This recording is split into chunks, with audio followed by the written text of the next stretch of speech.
One to one ஆன்மீக நேயர்களுக்கு அன்பு வணக்கம். நம்ம சேனலில் தொடர்ந்து ஜோதிட விழிப்புணர்வு நிகழ்ச்சிகளை பார்த்துட்டு வரோம். அந்த வகையில் இன்றைக்கி நாம் பார்க்க போகிறது மிதுன லக்கணத்துக்கான பாதகாதிபதி 7ஆம் இடத்தை சேர்ந்த குரு. இந்த குரு மிதுன லக்கணத்துக்கு 12 பாவங்களில் இருந்தால் என்ன மாதிரியான பலன்களை கொடுக்குங்கிறத முதல்ல பார்க்கணும். நம்ம ஏற்கனவே பார்த்துட்டு வந்த மாதிரி சரலக்கணம், ஸ்திரலக்கணம், உபயலக்கணம் அப்படின்னு வகையில் மிதுனம் உபயலக்கணம். அப்போ உபயலக்கணத்துக்கு 7ஆம் இடம் பாதகஸ்தானம். இந்த லக்கணத்தை பொறுத்தவரையில் புதனோ குருவோ கேந்திரம் அப்படின்னு சொல்லக்கூடிய 1ஆம் இடம், 4ஆம் இடம், 7ஆம் இடம், 10ஆம் இடம் இந்த இடங்களில் இருந்தால் கண்டிப்பாக நல்ல பலன்களை கொடுக்காதுங்கிறத தெரிஞ்சுக்கிட்டு தான் நாம் இப்போ ஒரு பாயிண்ட்டுக்கு போகிறோம். முதல்ல பார்க்கும்போது மிதுன லக்கணத்துக்கு பாதகாதிபதியான குரு லக்கணத்திலேயே இருந்தால் என்ன மாதிரியான பலன்களை கொடுக்கும் அப்படின்னு பார்க்கும்போது இதுவும் பார்த்திங்கன்னா லக்னம் அப்படிங்கிறது நாம இல்லையா, லக்னாதிபதிங்கிறது அந்த ஜாதகர். அப்போ அவர் எடுக்கிற முடிவுகள் எல்லாமே அவருக்கே தவறாக போயிடும். என்ன தான் யோசித்து எடுத்தாலும், என்ன தான் திட்டமிட்டு எடுத்தாலும், நல்ல அமர தீர யோசித்து எடுத்தால் கூட அவர் எடுக்கிற விஷயங்கள் தனக்கு சாதகமாக இருக்காது. அதனால் மற்றவர்களோட ஆலோசனையோடு சேர்த்து எடுக்கிறது தான் நல்லது. லக்னத்தில் குரு இருந்தால் யோகம் தானே அப்படின்னு பார்க்கக்கூடாது. ஏன்னா இந்த இடத்துல லக்னம்ங்கிறது ரொம்ப முக்கியம். இந்த லக்னத்துக்கு குரு பகையாளிங்கிறத மட்டும் பார்த்துட்டு அதுக்கப்புறம் மற்ற விஷயங்களை சொல்லலாம். அடுத்தது குரு 2ஆம் இடத்தில் இருந்தால், மிதுன லக்னத்திற்கு பாதகாதிபதியான குரு 2ஆம் இடத்தில் இருந்தால் என்ன மாதிரியான பலன்களை கொடுக்கும். இந்த இடத்துல பார்த்திங்கன்னா பாதகாதிபதி உச்சமாகிறாரு. ஒரு பக்கம் வாக்குஸ்தானத்தில் உச்சமாகிறாருங்கிறதுனால கண்டிப்பாக உச்சம் பெற்ற குரு தேவையான பண விஷயங்களை ஒரு பக்கம் கொடுத்தா கூட, வாயிலிருந்து வரக்கூடிய வார்த்தைகளை ரொம்ப அமுதமாக தேனாக கொடுத்தால் கூட, இன்னொரு பக்கம் பாதகத்துக்கே உரிய விஷயமான அதையும் சேர்த்து கொடுப்பாருங்கிறதுனால இரண்டையும் கலந்து தான் கொடுப்பாருங்கிறத மனசில் வச்சுக்கணும். ஒரு பக்கம் தனகாரகனான குரு தனஸ்தானத்திலேயே இருந்தால் பணத்துக்கு ஒரு பாதிப்பையும் கொடுப்பாருங்கிறத முடிவு பண்ணிக்கணும். இந்த பக்கம் பாதகாதிபதியும் இருக்கிறதுனால வலிமை பெற்ற பாதகாதிபதி பெரிய அளவில் நன்மையை செய்ய மாட்டார் அப்படி எடுத்துக்கலாம். அடுத்து மிதுன லக்கணத்துக்கு பாதகாதிபதியான குரு 3ஆம் இடத்தில் இருந்தால், பாதகாதிபதி 3ஆம் இடத்தில் இருப்பது ஒரு வகையில் சிறப்பு. ஏன்னா 3ஆம் இடம் பார்க்கும்போது அதுவும் கிட்டத்தட்ட லேசான மறைவிடம் இருந்தால் கூட அவரால் கிடக்கக்கூடிய பாதக விஷயங்கள்லாம் குறைந்து ஓரளவு நல்ல பலன்களை கொடுக்கும். பயணங்கள் பெரிய அளவுக்கு கை கொடுக்கும். அதே சமயத்தில் பார்க்கும்போது இளைய சகோதர சகோதரிகளோட ஆதரவு முழுமையாக கிடைக்காதுங்கிறத எடுத்துக்கலாம். முயற்சி பண்ணும்போது எப்போதுமே ஒரு தடவை முடிக்க வேண்டிய வேலை பல தடவையாக நீடிக்கும். இதெல்லாம் மனசில் வச்சுக்கிட்டு தான் 3ஆம் இடத்தில் இருக்கக்கூடிய பாதகாதிபதியான குரு என்ன மாதிரியான பலனை கொடுப்பார். குரு இருக்கிற இடமும் ஓகே, பார்க்குற இடமும் ஓகேன்னு இந்த இடத்துல எடுக்கக்கூடாது. குறிப்பாக உபய இலக்கணங்களுக்கு எடுக்கும்போது ரொம்ப கவனமாக எடுக்கணுங்கிறது தான் இந்த இடத்துல கவனத்துக்குரிய ஒரு சப்ஜெக்டு. அடுத்தது பார்க்கும்போது பாதகாதிபதியான குரு இந்த இடத்து 4ஆம் இடத்தில் இருந்தால், மிதுன லக்கணத்துக்கு பாதகாதிபதியான குரு 4ஆம் இடத்தில் இருந்தால் நல்ல பலனை கொடுக்குமா? கண்டிப்பாக நல்ல பலன்களை கொடுக்காது. 4ஆம் இடத்துக்குரிய காரகத்துவம் என்னென்ன அப்படின்னு பார்க்கும்போது வீடு, மனை, வாகனம், தாயார், கல்வி, நம்மளுடைய பூர்வீகம் எல்லாத்தையும் சேர்த்து தான் குறிக்கும். இந்த இடங்களோட நமக்கு ஒரு பகையை கொடுத்துரும். நிறைய பேர் பார்க்கும்போது தாயாரோட விட்டு கொஞ்சம் விலகி இருக்கிறது தான் நல்லது. நிறைய கல்யாணம் ஆன பொண்ணுங்க அடிக்கடி அம்மாவை பார்க்க போச்சுன்னா அது குடும்பத்தை இழக்க போகுதுன்னு அர்த்தம்.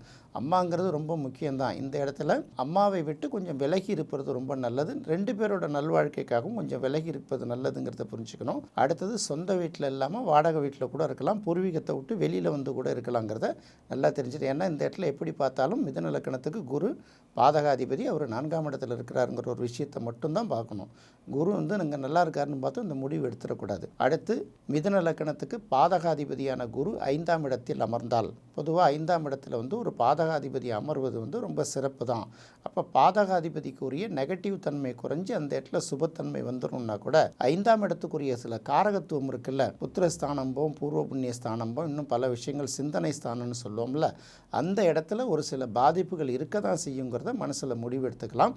பட் பெரிய அளவுக்கு பாதிப்பு இல்லை அப்படிங்கிறத சொல்லலாம். அதுக்கு அடுத்தது பார்க்கும்போது மிதுன லக்கணத்துக்கு பாதகாதிபதியான குரு 6ஆம் இடத்தில் இருந்தால் நல்ல பழக்கமா அப்படின்னு பார்க்கும்போது ஒரு பக்கம் சுபக்கிரகம் 6ஆம் இடத்தில் இருக்கிறது நல்ல பலன் இல்லை. இன்னொரு பக்கம் பார்க்கும்போது இந்த லக்கணத்துக்கு பாதகாதிபதி 6ஆம் இடத்தில் இருப்பது ஓரளவு மைனஸை குறைக்கும் அப்படின்னு தான் பார்த்துக்கலாம். பொதுவாக 6ஆம் இடத்துல சுபக்கிரகங்கள் இருக்கக்கூடாதுல்ல, அதே சமயத்தில் மைனஸை குறைக்குங்கிறதுனால இந்த கடன் இந்த மாதிரி செலவுகள் வந்து நமக்கு தொடர்ந்து இருந்துக்கிட்டே தான் இருக்கும். இப்போ ஒரு உடல்நிலை சரியில்லைன்னா கூட பார்த்திங்கன்னா அந்த இடத்துல போய் பார்த்திங்கன்னா என்ன செலவு பண்ணணுமோ அதை விட தாண்டி கூடுதலாக செலவு பண்ண வேண்டிய சில சூழ்நிலைகள் வரும். கடன்காரர்கள் கடன்களை நினச்சி ஒரு சில விஷயங்கள் நமக்கு அச்சுறுத்தல் அப்பப்போ இருந்துக்கிட்டே இருக்கும்.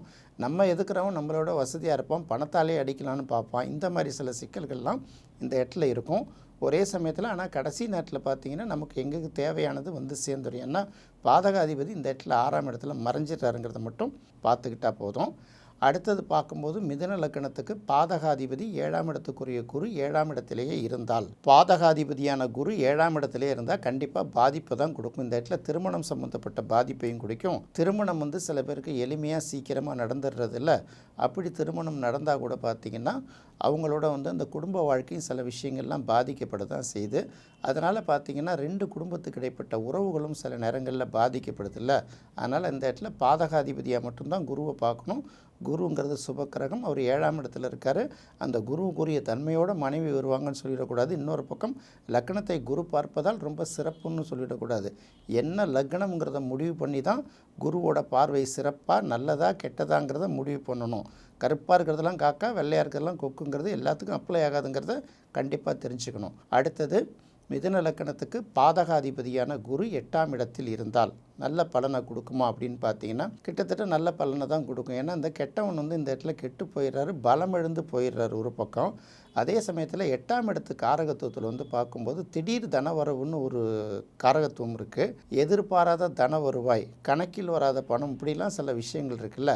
அந்த இடத்துல போய் குரு உட்காந்து நீச்சம் அவர்கள் என்ன பண்ணணும்னு கேட்டிங்கன்னா, நமக்கு ஏதோ ஒரு சில விஷயங்களில் அது எதிர்பாராத வரக்கூடிய தன வருவாய் 10 ரூபா வரும்னு எதிர்பார்த்தா 2 ரூபா தான் கிடைக்கும். அந்த மாதிரி சில பாதிப்புகளும் இருக்க தான் செய்யுது.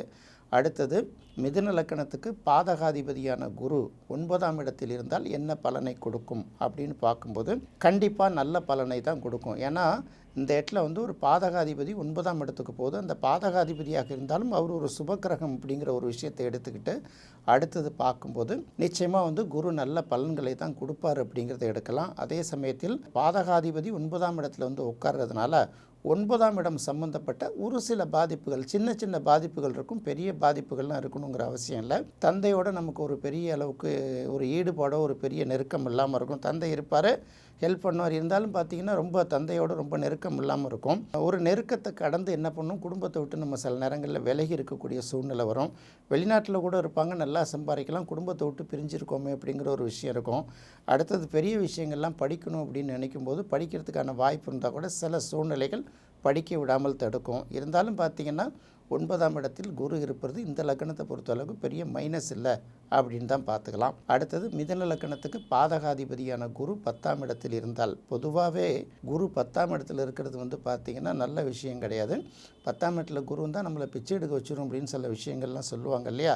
அந்தணன் 10ல் தனித்து நிற்க அவதிகள் மெத்த உண்டுன்னு சொல்லிட்டு உண்மையிலே வந்து பார்த்திங்கன்னா பண வருவாய் அந்த மாதிரி பண நெருக்கடியில் ஒரு பெரிய அளவுக்கு கையை வச்சிருவார் அப்படிங்கிறது உண்மைதான். அதே சமயத்தில் என்ன பண்ண முடியும், 4 கேந்திரங்களையும் சேர்த்து பாதிக்கக்கூடிய தன்மை இருக்கிறனால இது கேந்திராதிபத்திய தோஷமாக பார்க்கலாம்.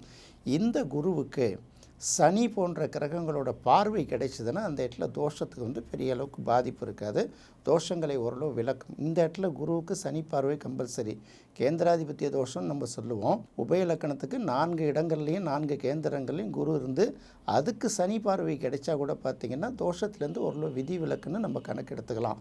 எல்லா இடத்துலையும் நம்ம குருவுக்கு தான் சுப பார்வைன்னு பார்க்குறோம். உபயலக்கணங்களுக்கு பொறுத்தவரையில் கேந்திரங்களில் குருவோ புதனோ இருந்து அதுக்கு சனி பார்வை கிடைத்தால் இந்த இடத்துல லேசான தோஷ நிவர்த்தி வரும். அதாவது எப்படின்னா மைனஸ் இன்ட்டு மைனஸ் ப்ளஸ்ஸுங்கிற மாதிரி இந்த இடத்துல சில வேலைகள் பார்க்குங்கிறனால அப்படி பார்த்துக்கணும். அடுத்தது உபயலக்கணமான மிதுனத்துக்கு பாதகாதிபதியான குரு 11ஆம் இடத்தில் இருந்தால் என்ன பலனை கொடுக்கும். பொதுவாக 11ஆம் இடத்துல வந்து இந்த லக்கணத்துக்கு அது பாதகஸ்தானம் இல்லைங்கிறதுனால அந்த இடத்துல எந்த கிரகம் இருந்தாலும் நல்ல பலனை தான் கொடுக்கும். அதனால் பெரிய அளவுக்கு மைனஸ் கொடுக்க மாட்டார். வருவாய் ரீதியாக அவர் ஒரு நல்ல பலனை கொடுப்பாருங்கிறத பெரிய அளவுக்கு கவலையை எடுத்துக்க வேண்டிய அவசியம் கிடையாது. அடுத்து மிதுன லக்கணத்துக்கு பாதகாதிபதியான குரு 12ஆம் இடத்தில் இருந்தால் என்ன பலனை கொடுக்கும். கண்டிப்பாக நல்ல பலனை தான் கொடுக்கும். கெட்டவன் கெட்டிடில் கெட்டிடும் ராஜயோகங்கிற ஒரு விஷயத்தை கொடுத்துரும். அடுத்தது குருங்கிற ஒரு சுபக்கிரகம் 12ஆம் இடத்தில் இருப்பது வந்து ரொம்ப நல்ல பலனை கிடைக்கும். மறைமுக தனம் இருக்கும். பணத்தில் பார்த்தீங்கன்னா ஆளை பார்த்தா சாதாரணமாக இருந்துக்கிட்டே இருப்பாங்க. பேங்க்கில் நிறைய டெபாசிட் இருக்கும். ப்ராப்பர்ட்டிஸோட டாக்குமெண்ட்ஸ் எல்லாம் நிறைய இருந்துக்கிட்டு இருக்கும். நிறைய அங்கங்கே சேமிப்புகள் இருந்துக்கிட்டு இருக்கும். ஆள் சிம்பிளாக இருப்பார்ல, அந்த மாதிரி பெரிய அளவுக்கு அவங்களுக்கு பண வருவாய் நல்லா இருந்துக்கிட்டே இருக்கும். ஆனால் வெளியில் தெரியாத அளவுக்கு இருக்கும் அப்படிங்கிறது தான் ரொம்ப முக்கியமான விஷயம். 12ஆம் இடம்ங்கிறது அயன சயன சுகஸ்தானம் இல்லை, அந்த இடம் சம்மந்தப்பட்ட பலன்கள்லாம் கிட்டத்தட்ட சுப பலனாக தான் நடக்கும். இந்த இடத்துல ஒரு கெட்டவன் ஒரு மறைவிடங்களில் வரும்போது அது யோகமாக வேலை செய்யுங்கிறது தான் ரொம்ப முக்கியமான விஷயம். பொதுவாகவே உபய லக்கணங்களுக்கு, மிதுன லக்கணங்களுக்கு குரு மறைவிடங்களில் இருக்கிறது ரொம்ப சிறப்புங்கிறது மட்டும்தான் இந்த இடத்துல நாம் பார்க்க வேண்டியதாக இருக்குது. என்ன நேயர்களே, இந்த நிகழ்ச்சி உங்களுக்கு ரொம்ப பிடிச்சிருக்குன்னு நினைக்கிறேன். மீண்டும் மற்றொரு சுவையான நிகழ்ச்சியில் சந்திக்கலாம். நன்றி, வணக்கம்.